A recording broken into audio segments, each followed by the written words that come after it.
Veterans Voices is sponsored by these local businesses. It's been almost 3 years since Hazel Roi McInturff Berry graced the James H. Quillen VA Medical Center, but her name is still heard in the halls. The legacy this veteran leaves behind goes well beyond her time in the Navy.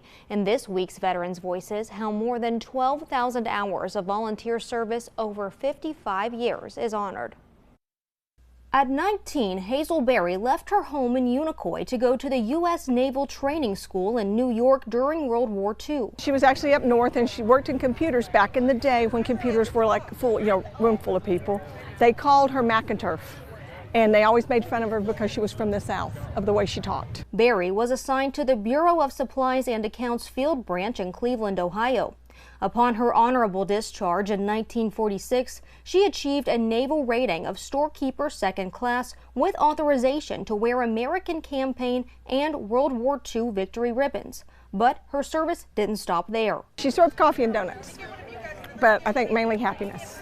Hazel returned home with her husband Richard, also in the Navy and also from Unicoi. She then became an American Red Cross candy striper at the James H. Quillen VA Medical Center. She started coming to the VA in the 60s.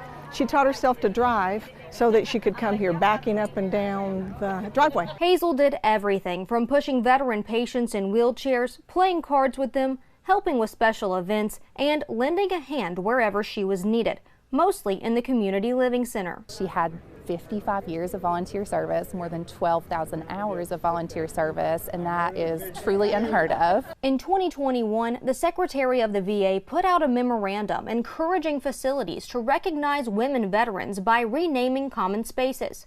The Mountain Home VA did just that in June, renaming a space where Hazel spent much of her time volunteering. In response, our Women Veterans Health Committee immediately nominated Hazel Berry and recommended the CLC dining room due to the time that she spent volunteering there, serving fellow veterans with coffee, cookies, and conversation.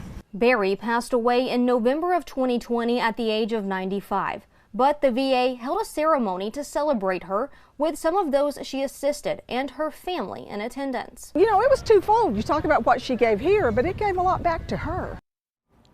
After Hazel's husband, Richard, passed away, her family says she started volunteering 2 days a week instead of just one, something her daughters say kept her going.